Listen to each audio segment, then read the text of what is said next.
আজকে আমরা ইংরেজি বর্ণমালা সম্পর্কে বিস্তারিত জানব।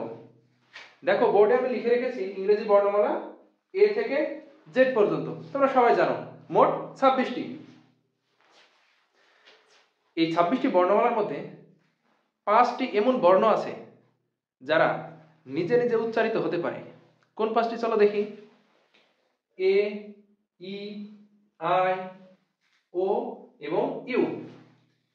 এই 5টি বর্ণকে ভাওয়েল বলা হয়, অর্থাৎ স্বরবর্ণ বলা হয়।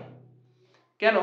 কারণ এই 5টি বর্ণ উচ্চারণের সময় অন্য বর্ণের সাহায্যের প্রয়োজন হয় না, তারা স্বাধীনভাবে উচ্চারিত হতে পারে, কোথাও বাধাপ্রাপ্তও হয় না। যেমন এ, ই, আই, ও, ইউ, তাই এদেরকে ভাওয়েল বা স্বরবর্ণ বলা হয়।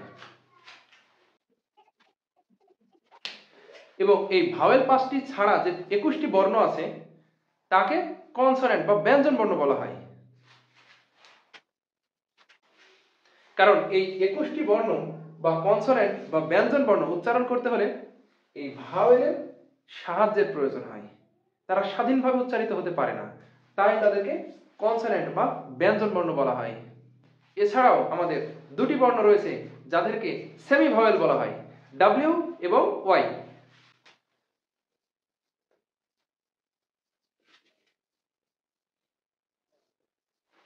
সেমি ভাওয়েল শব্দের অর্থ হলো অর্ধ স্বরবর্ণ।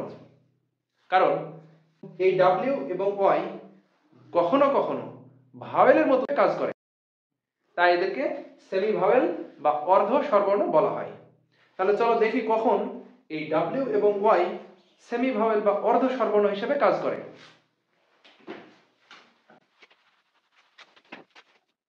ডাব্লিউ যদি শব্দের শুরুতে থাকে তাহলে সেটি কনসোনেন্ট বা ব্যঞ্জন বর্ণ হিসেবে কাজ করে।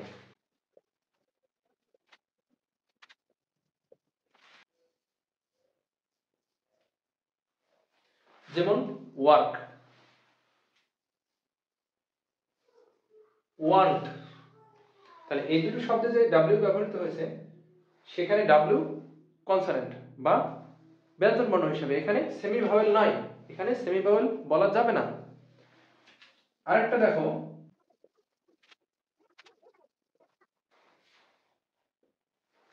পরবর্তীতে আমি লিখেছি শব্দের মাঝে বা শেষে যদি ডাব্লিউ বা ওয়াই থাকে তাহলে সেটি সেমি ভাওয়েল বা অর্ধ স্বরবর্ণ হিসেবে কাজ করে।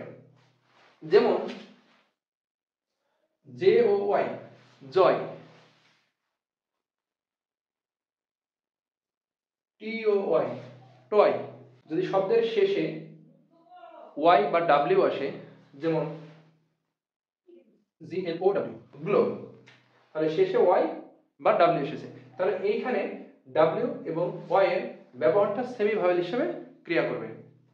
কিন্তু উপরের ক্ষেত্রে দেখো ডাব্লিউ প্রথমে আসছে, তাই এখানে সেমি ভাওয়েল নয়।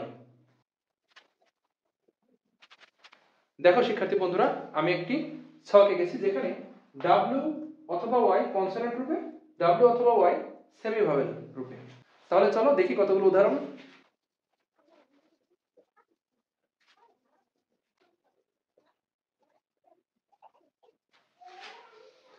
দেখো শিক্ষার্থী বন্ধুরা, ওয়ার্ক, ওয়ান্ট, ইয়ার, এই তিনটি শব্দে ডাব্লিউ এবং ওয়াই প্রথমে রয়েছে, তাই এরা কনসোনেন্ট হিসেবে ব্যবহার হয়েছে। অপরদিকে ব্লো, নিউ, গ্লো ইত্যাদি শব্দে ডাব্লিউ শেষের দিকে ব্যবহার হয়েছে, তাহলে এইখানে ডাব্লিউ সেমি ভাওয়েল বা অর্ধ স্বরবর্ণ হিসেবে ব্যবহার হয়েছে।